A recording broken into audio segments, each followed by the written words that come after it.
In April 1969, a remarkable incident interrupted a Finnish Air Force training exercise. Watched by dozens of pilots, 7 round objects appeared in the sky above the airfield at Pori in western Finland. As a jet fighter approached the objects, they rose in formation and made off at high speed, heading north.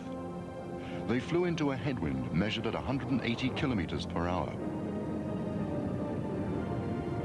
Fighter pilot Karmo Tukeva was ordered to pursue the strange intruders. What was his reaction? Ainoa tapa reagoida käskyyn oli kääntää nokka kohti Porin kaupunkia ja lähteä tarkistamaan tilannetta. Voitteko kuvailla, minkälaisia nuo pallot olivat? Pallot olivat yleismuodoltaan pyöreitä, ilman mitään tarkkoja äärirajoja ja väriltään voisi kuvailla vaalean kellertäviksi. Kuinka lähelle te pääsitte niitä palloja? Etäisyyttä on täysin mahdotonta määrittää, koska palloilla ei ollut mitään tarkkoja äärirajoja eikä mitään kiintopisteitä ollut käytettävissä. Kun pallot sitten lähtivät liikkeelle, kuinka suureksi arvioitte niiden nopeuden? Nopeuden määrittäminen on täysin mahdotonta. Oma nopeuteni oli noin 700 kilometriä tunnissa ja pallot hävisivät moninkertaisella nopeudella kohti pohjoista. Oletteko löytänyt jälkeenpäin noille palloille mitään normaalia selitystä? Mitään normaalia selitystä kyseiselle ilmiölle on kyllä vaikea kuvitella.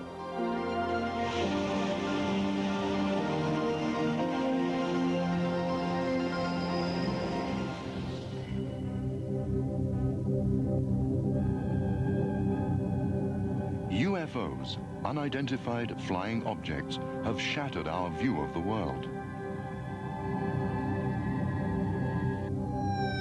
Astronaut Edgar Mitchell said after his visit to the moon, "We all know that UFOs are real. All we need to ask is where do they come from?"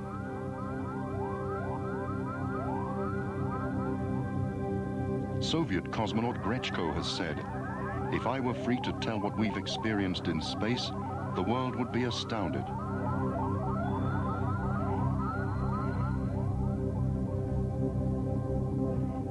The history of the world is full of mysteries. Strange structures, drawings and sculptures whose origins are still unknown. Could they be evidence of visitors from space?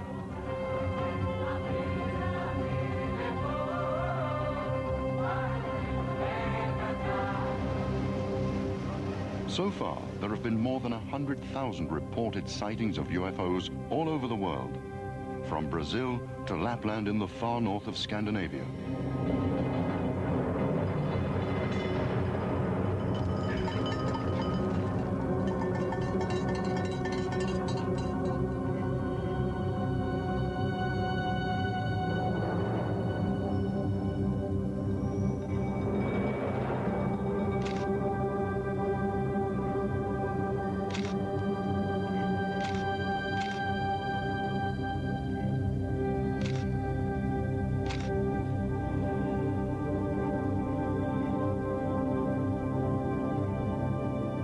Despite official secretiveness, researchers around the world have collected detailed information on the behavior of UFOs.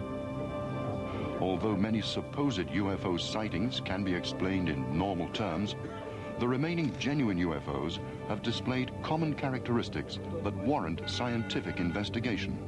The name flying saucer was coined by pilot Kenneth Arnold in 1947. The United States Central Intelligence Agency has revealed that Hitler's Germany was among the first to investigate UFOs. The first major activity that happened upon the planet in terms of extraterrestrial intervention or involvement actually happened with greater intensity during the Second World War in Europe. It's pretty well acknowledged today that the Third Reich in Germany was involved with the extraterrestrials.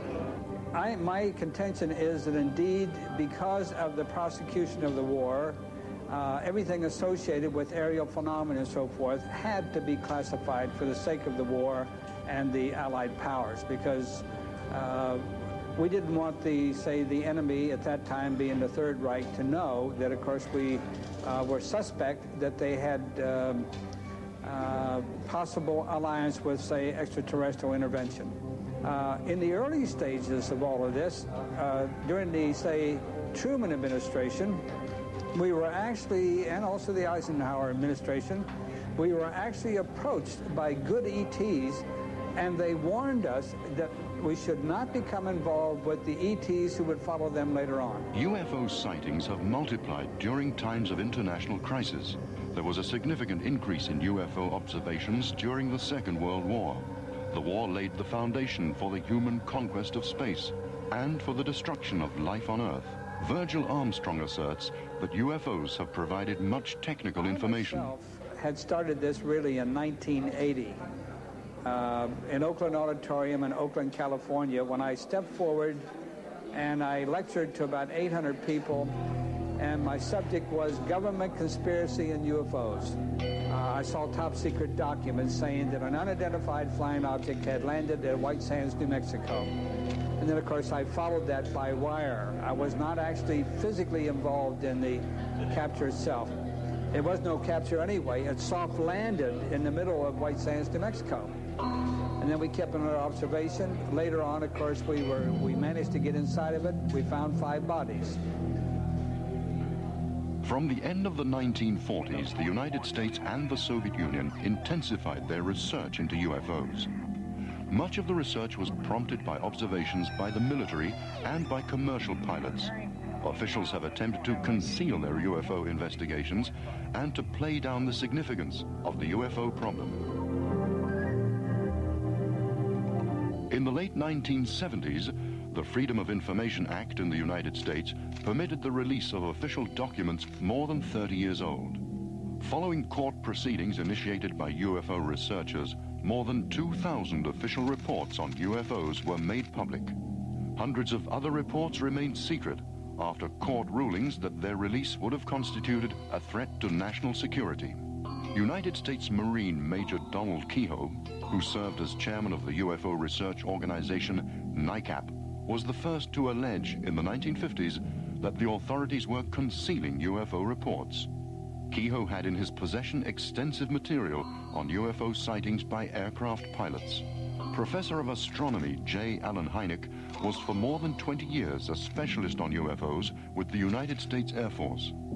Gerald Ford, Republican Party leader in the U.S. Congress, proposed the establishment of an official UFO research committee.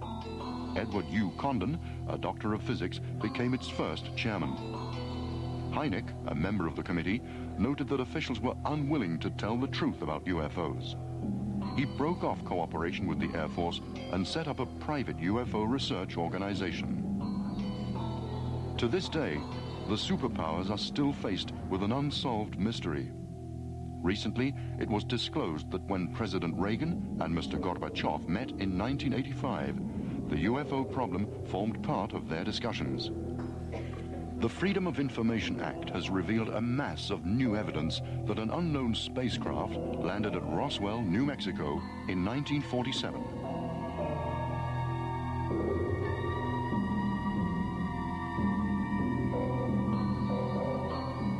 United States Air Force personnel who arrived on the scene found the UFO as well as the bodies of visitors from space. According to eyewitnesses and written records, military personnel closed the area and prohibited everyone from telling what they'd seen. The mass media were told that the strange object was a weather balloon. Now, even so, that's pretty strange because we go back to the ones we took off the ship in 1948. They were little fellows. They were 3.5 feet tall. The largest one was 4 feet, and he was the senior of the group. They were humanoid, but they only had 4 fingers instead of the 5 and 4 toes. They had no ears. They had no nose, no hair, and the mouth was immobile. So although they were basically humanoid, they were totally different. According to the autopsy reports, the creatures had 4 long-nailed fingers on each hand. Between each finger was a fold of skin. The creatures had gray skin, and their blood, although liquid, was totally unlike human blood in composition.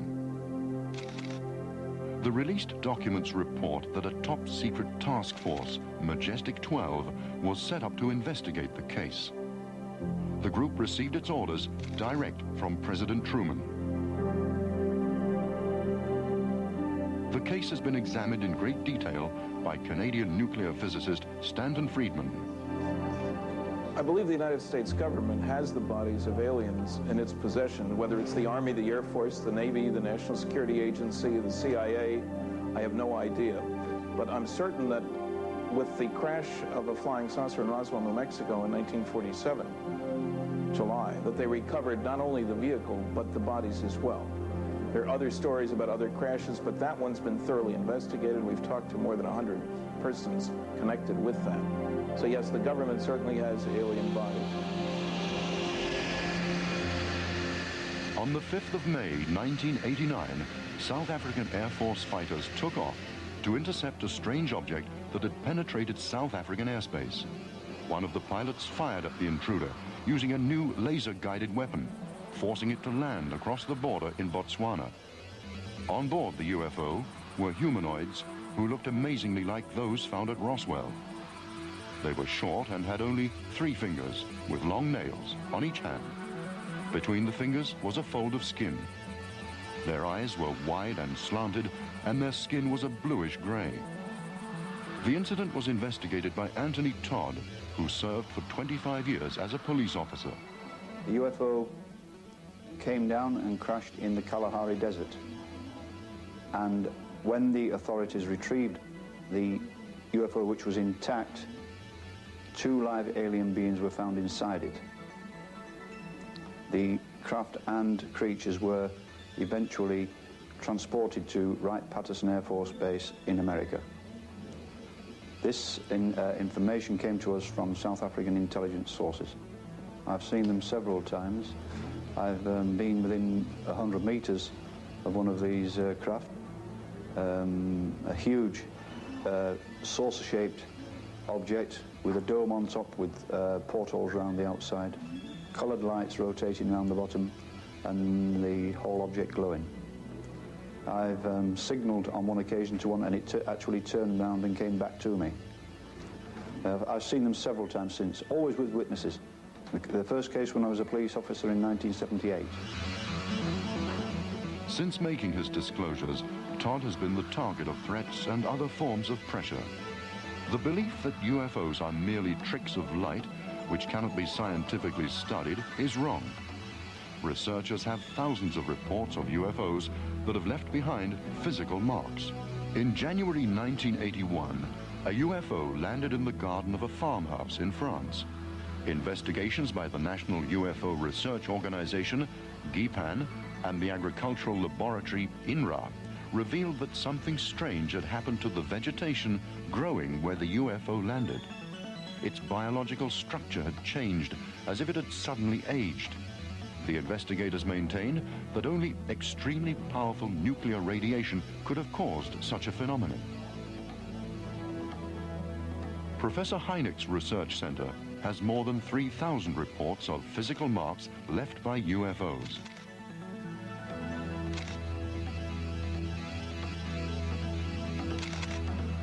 Mysterious imprints in fields in northern England have stirred up an impassioned debate about their origin. A British couple tell how they saw the patterns emerging during a time of high winds and an eerie mist. It was, as they said, an experience that made their hair stand on end. From the point of view of human beings, the most worrying marks left by UFOs are radiation burns. Vicki Landrum, an American, suffered severe skin damage when she was exposed to blinding light emitted by a UFO in Texas in December 1980.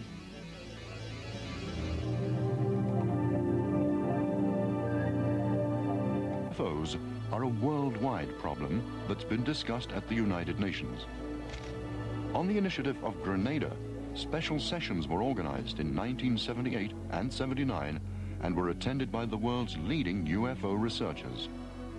After the deliberations, the United Nations urged member countries to study UFO cases and report them to the World Organization. In addition to secrecy and pressure, organizations of skeptics have been set up in a number of countries.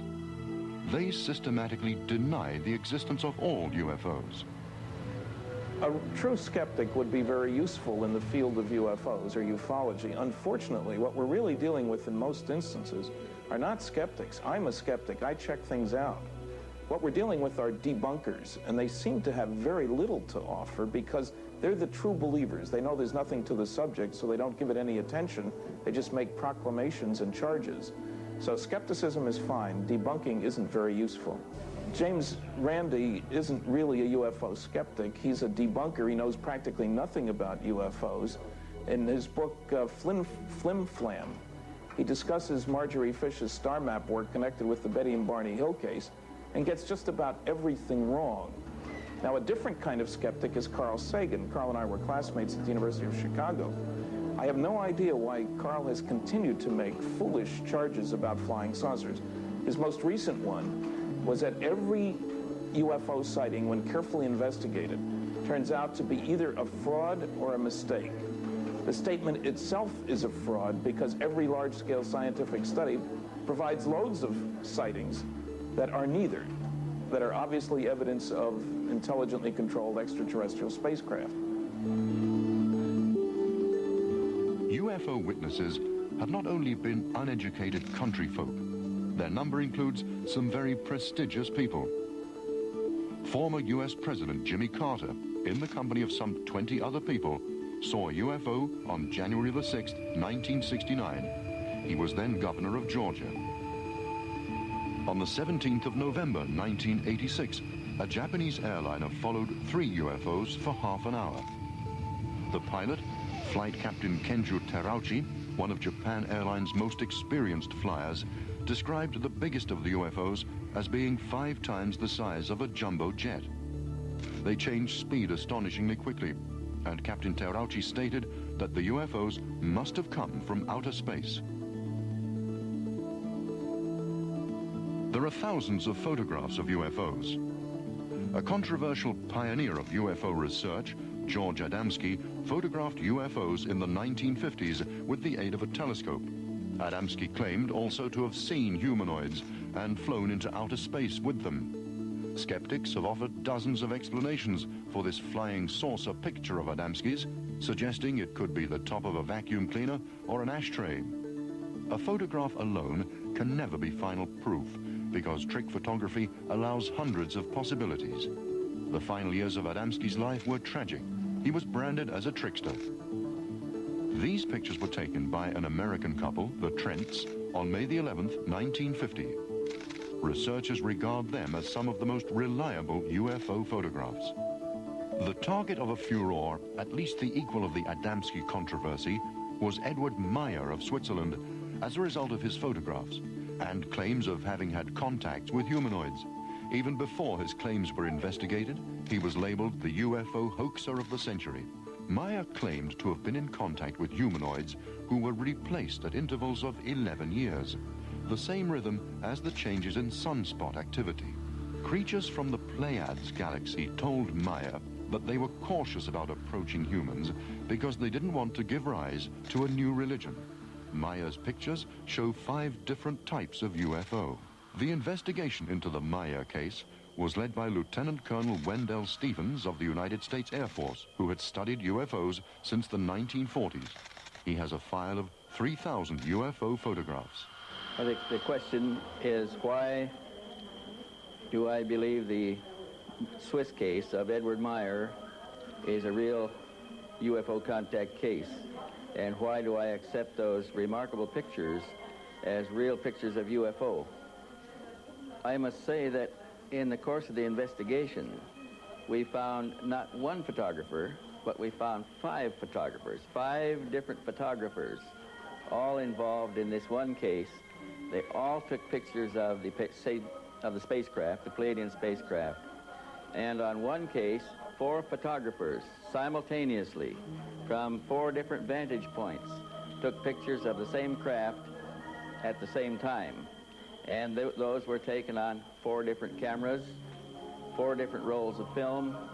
They were processed in 4 different laboratories in 4 different countries, and they all showed the same objects. Apart from that, we took 4 of the best pictures, one from each of 4 different cases, to the United States with us, where we put them through exhaustive testing, for which more than $60,000 was paid for testing by every known means in modern technology. Now, in the course of testing these UFO photographs, we discovered that we can continually eliminate a process. We can always eliminate one more process known in phototechnical circles as processes for faking pictures.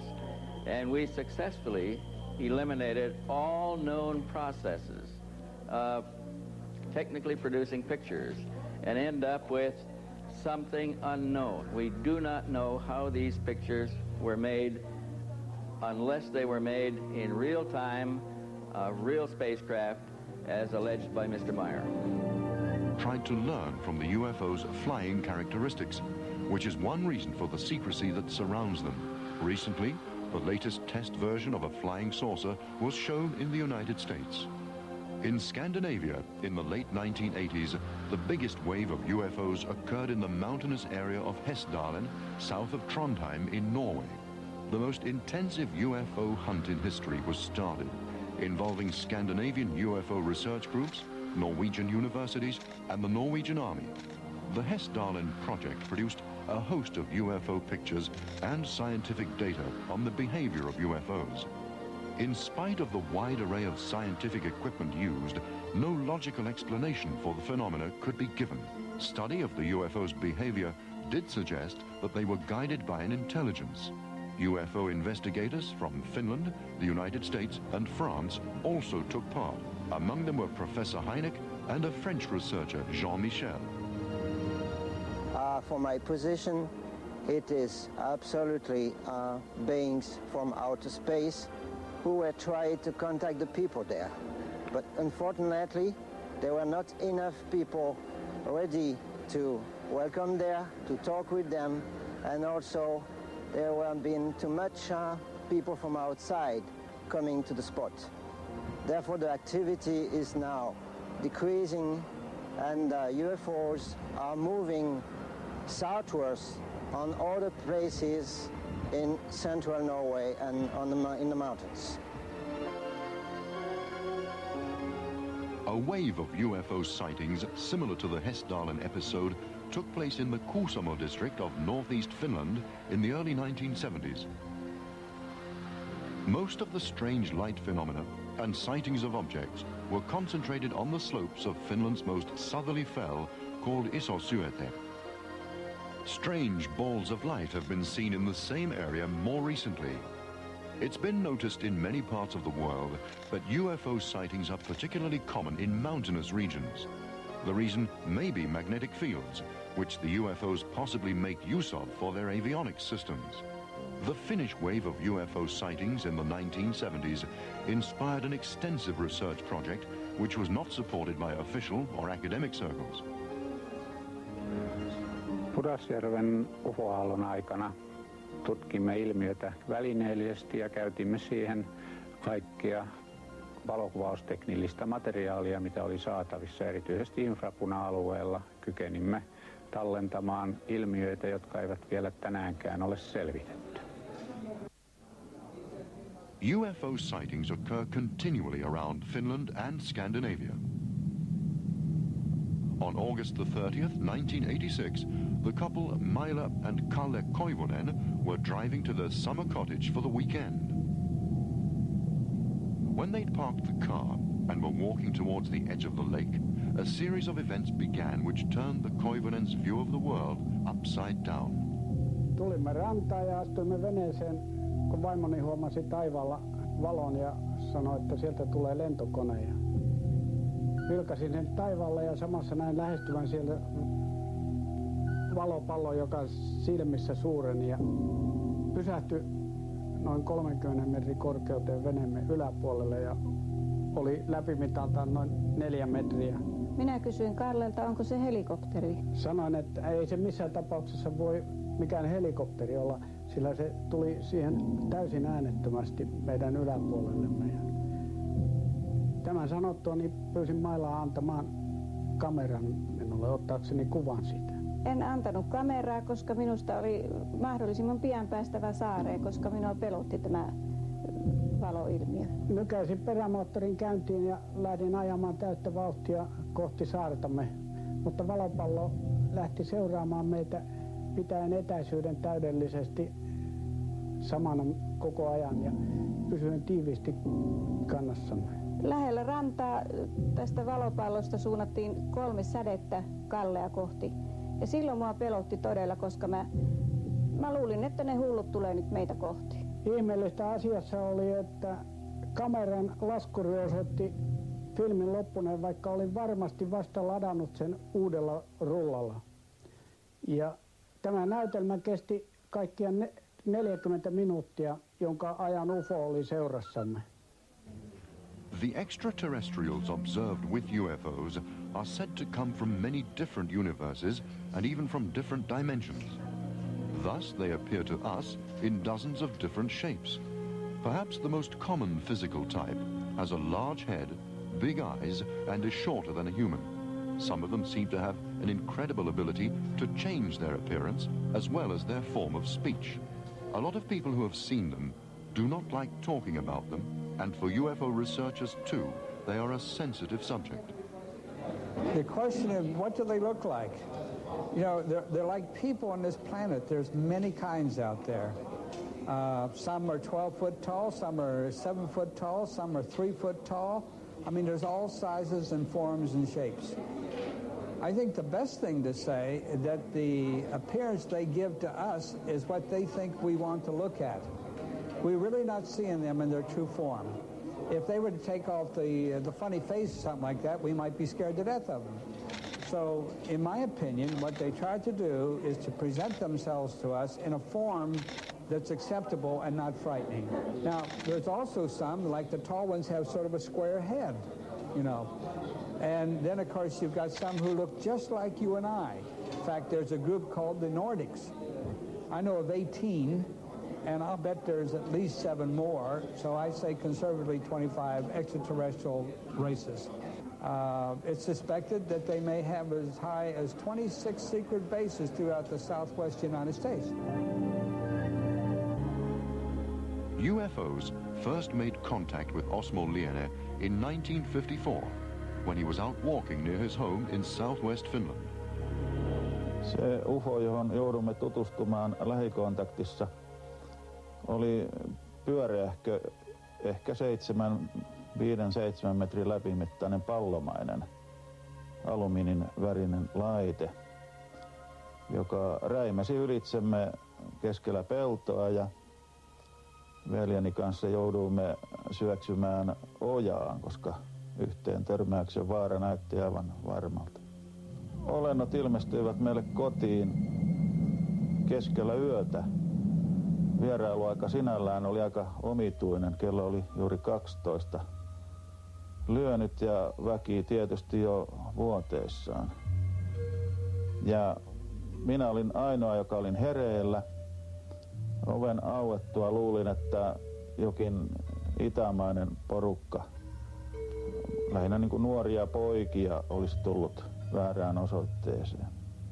Heti sisään tultuaan he totesivat, että vai olet jo hereillä, sinua me tulimmekin haastattelemaan.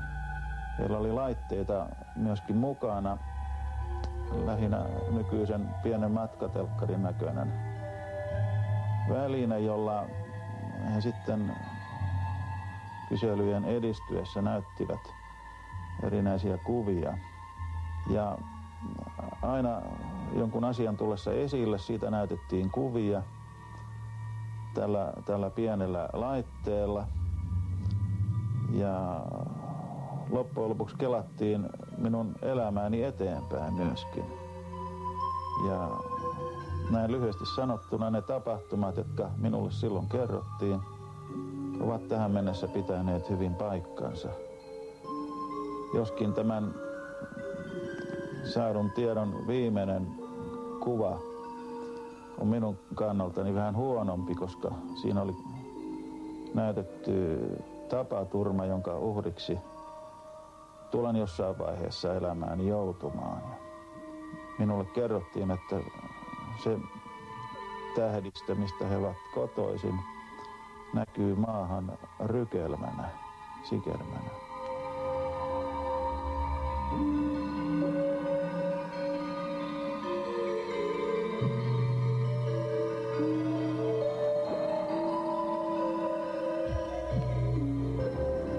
There's been a major wave of UFO sightings in recent years in the former Soviet Union, including the Baltic republics.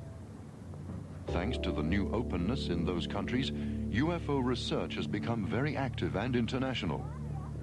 Several big UFO conferences have been held involving hundreds of scientists.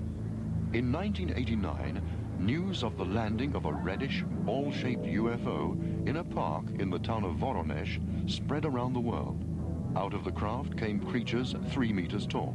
On seeing them, one eyewitness suffered a stroke and another was temporarily blinded.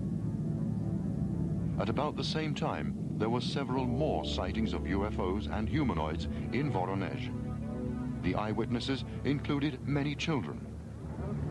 Recently in Voronezh, some weeks ago, there were some sightings, UFO sightings and UFO landings also.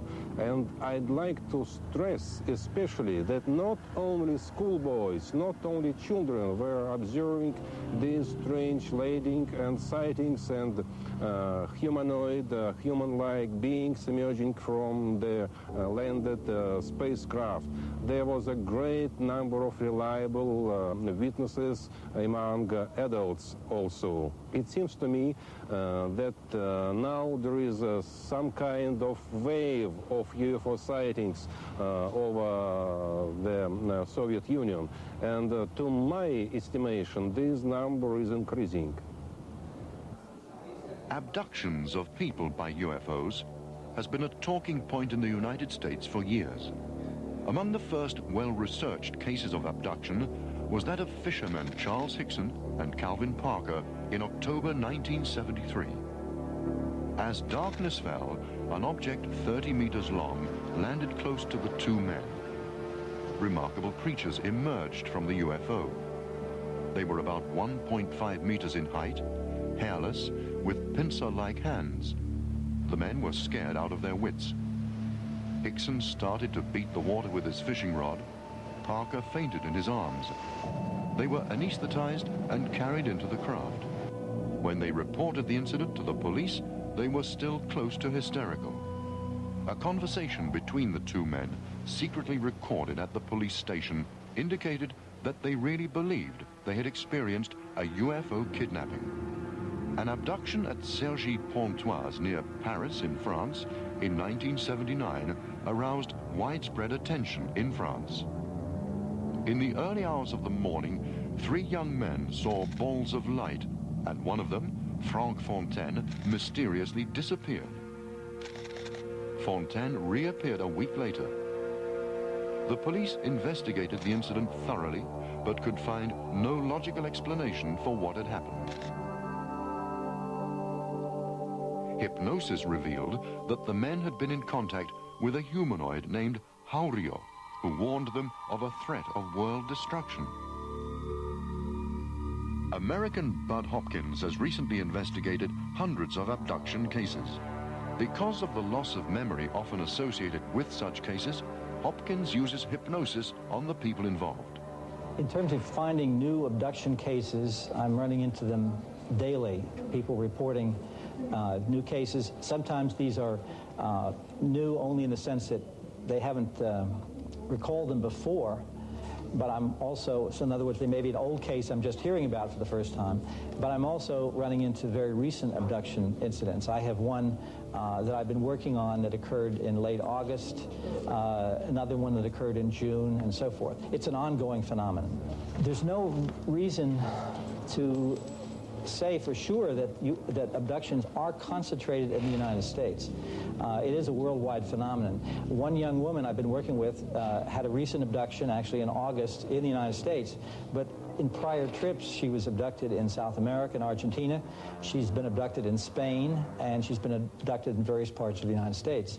I live in the United States, and therefore I suppose I hear about more American cases. And since my books are widely distributed in the United States, I'm hearing from more people. But I would guess if I were to go to Finland or any other place, and we were able to set up some way in which people could report their possible suspected abductions in a way that they would feel was supportive and trusting and so forth, that we would find huge numbers there too. I think this is a worldwide phenomenon. A growing number of abduction cases have come to light in Finland too. One case concerns Aino Ivanov. Because of her loss of memory, she was hypnotized. It appeared that her car had risen into the air in a cloud. Like many other contact people, Aino Ivanov is parapsychic.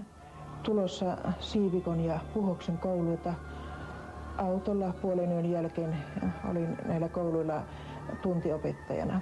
Ja kun auto ylitti tämän Iijoen sillan, silloin näin edessäni Sumuseinämän. Ja kun auto sukelsi tänne Sumuseinämän sisälle, tapahtui jotakin merkillistä. Auto lähti nousemaan ylöspäin. Se kulki käsittääkseni huimalla nopeudella ja ensin oli aivan pimeä. Ja sen jälkeen oli tämmöinen niin kuin kirkkaan sininen kenttä, auto meni sen läpi ja sitten tuli taas pimeä ja mä näin niin kuin kirkkaita valopisteitä, jotka lähenivät ja loittonivat. Ja heräsin siitä, kun huomasin, että oli niin kuin vähän niin kuin hämärää ja auto laskeutui tälle oudolle kamaralle. Ja sitten mä aloin silmäilemään, että minkälaiseen paikkaan mä oon niin kuin joutunut. Auto oli jonkunlaisessa laaksossa, joka puolella oli vuoret ja mä vilkasin maata, se oli niin kuin punaista kiveä tai soraa ja huomasin, että se oli suurilla halkeamilla, jopa 5 sentin halkeamilla. Ja mä ajattelin mielessäni, että tässä paikassa ei ihminen voisi elää, ja ainakaan tässä vettä saisi. Sitten mä huomasin, että sieltä vasemmalta puolen sieltä vuoren kylkeä alas tuli 2 henkilöä. Heillä oli suuri pää, eikä ollut hiuksia ollenkaan. Suuret silmät, jossa ei ollut niin pupilleja. Ja pieni nenä ja pieni suu, ei ollut huulia ollenkaan ja heidän ihon väri oli aika vaalea. Tämän ensimmäisen matkan aikana musta otettiin sitten näytteitä. Oikeasta käsivarresta otettiin niin kuin 5 näytepalaa noin puolen sentin välein. Ja niistä on todistus tuossa. To prove the reliability of cases of contact, one of the most investigated abductions concerned the experience of the Hill couple in 1961.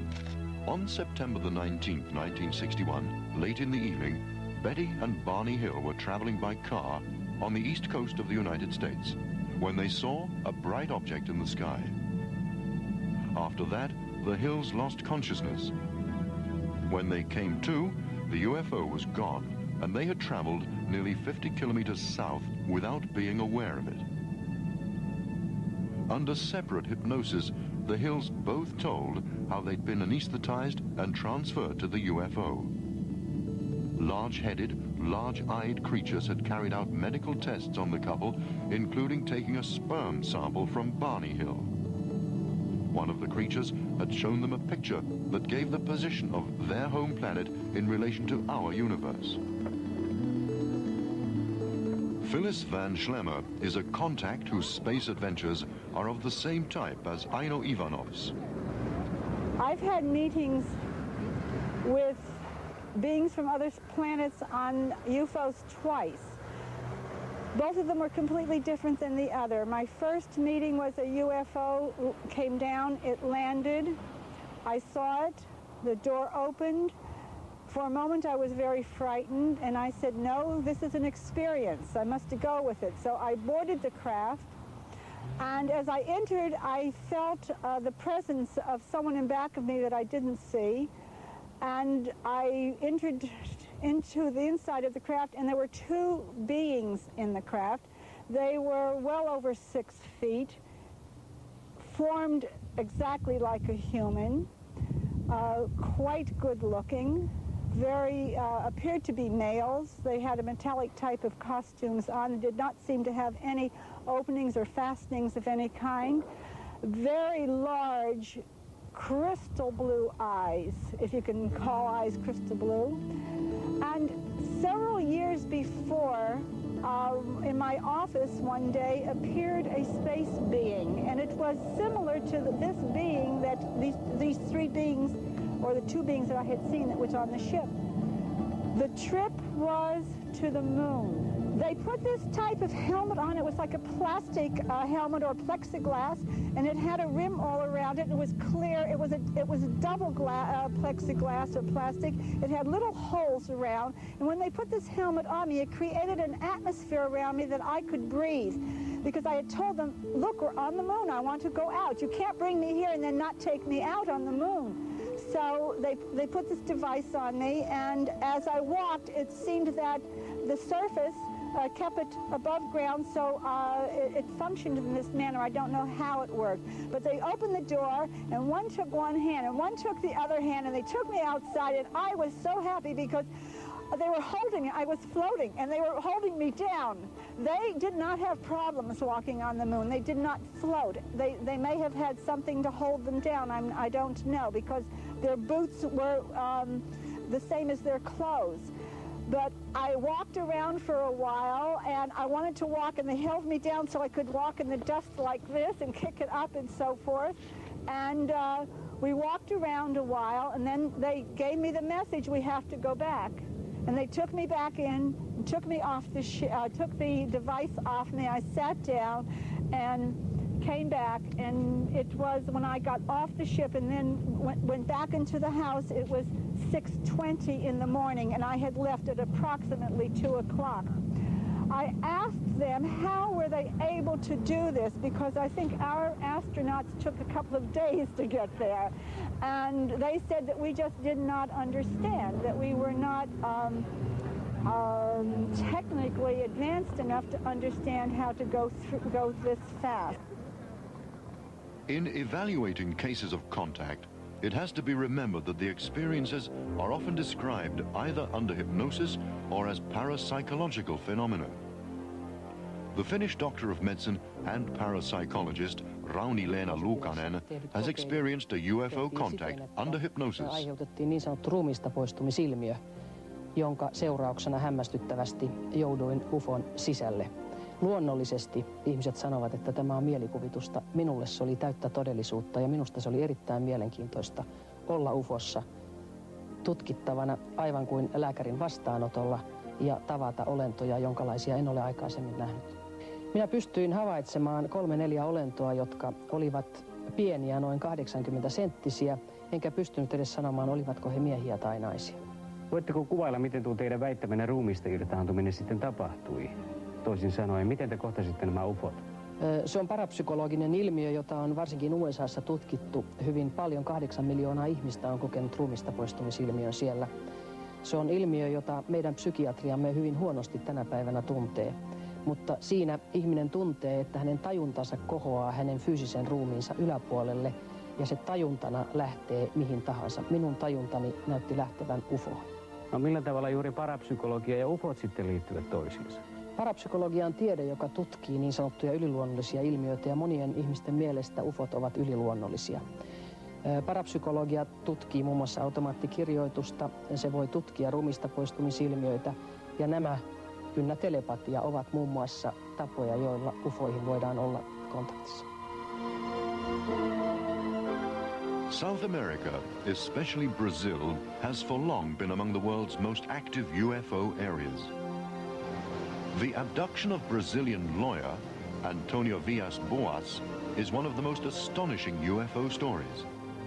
On October the 15th, 1957, Antonio Villas-Boas was plowing on his farm when a 10-meter-long object landed near him. To his surprise, 4 helmeted creatures came out of the UFO. They grabbed him by the arms and took him into the craft.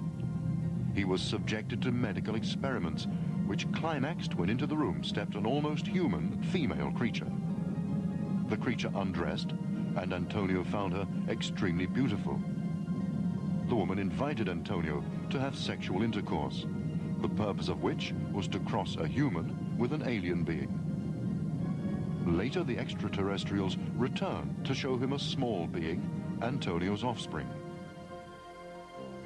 Betty Andreasson, an American whose father was Finnish, met extraterrestrials for the first time on January the 25th, 1967.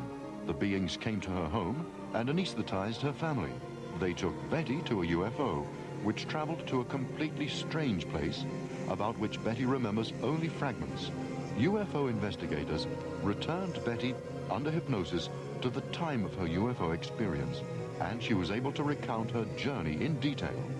Betty Andreasson later told of UFO encounters during which she claims to have visited a center for cross-breeding humanoids with humans. These pictures are based on Betty Andreasson's own recollections. In some abduction cases, the kidnapped people have gained the impression that the cross-breeding experiments are not necessarily about developing mankind. Perhaps the most remarkable abductee is the American writer Whitley Strieber. He seriously considered suicide until he met Hopkins, who told him that hundreds of others had met the same kinds of beings. The abductions, the final bottom line really can't be guessed at yet. We don't know what the ultimate goal is. I would say there's no doubt in my mind that the center of it, the focus, is on a genetic experiment involving the creation of a hybrid, of a mix of aliens and ourselves. Now, what that would lead to, what that means, I have no idea. They've been doing this for a long, long time. I just did an abduction, hypnotic regression with Charles Hickson that involved an experience in 1939. So if we can say, and I have a number of cases from the 30s, if this has been going on for that long, there's certainly been no warlike intentions. I don't think anyone can point to anything in the environment of the world that would suggest anything evil or malevolent that's come in through the deliberate actions of the UFO occupants. So they've been, let's say, peaceful for a long, long time. That would tend to make you feel there's no warlike idea, and I don't really fear an invasion. On the other hand, of course, you look at the world today, and there are wars raging here and there, local wars. There's AIDS, a whole new problem we have. The environment is in terrible shape. And nobody can point to anything in the world that aliens have helped. I don't think there's anybody who can point to something and say, here's a concrete example of intervention, which has been assigned, therefore, friendliness. They seem to be totally neutral. They seem to be totally interested in their own agenda. They're not here to help us and apparently not here to harm us. Touching about human beings, that we are gregarious by nature. We love to communicate. And I always am touched by the fact that there are scientists who put on bathing suits and go down in underwater tanks and talk to porpoises. Except the porpoises really don't talk back very much. There is some communication, but not as much as we would like. UFO researchers have often compared the relationship between people and whales with the relationship between humanoids and people. We know that whales have brains as big as our own. It may well be that mutual caution and limited communication stem from the same reason in both cases. Is it for us to teach the whales? Dolphins command water, one of the world's basic elements, noticeably better and more harmoniously than people, who throughout their history have destroyed their own kind and at this very moment are threatening the life of the whole planet. I think there are many different reasons for aliens to be interested in what's happening on Earth. In one of my papers, I have 25 different ones, but I think the most important reason for any alien civilization in the neighborhood to be concerned about us is that at the end of World War II, it was perfectly obvious that we Earthlings would soon be going to the stars because of atom bombs, rockets, and powerful radar. Our new technology would lead us to the stars within 100 years, which is nothing on a cosmic timescale. So if we make one assumption about aliens, that they're concerned with their own survival and security, we would expect them to want to check out all primitive societies in the local neighborhood. And surely from their viewpoint, we are a primitive society whose major activity is tribal warfare. So I think they're coming here for their own purposes to make sure that we don't bring to them our brand of friendship, which they would call hostility, I think. Okay, Mr. Friedman, but can you tell us why only a few scientists are interested in UFO research? I think there are more than you might expect. I've talked to many professional groups about UFOs, and I find there's a lot of interest. I think the biggest problem, though, and I wish there were a lot more, is that most scientists are unacquainted with the large-scale scientific studies that would lead them to believe that some UFOs are alien spacecraft. So I'd like to see more join me, but most of them have jobs to do and worry about ridicule if Laughter Curtain is real.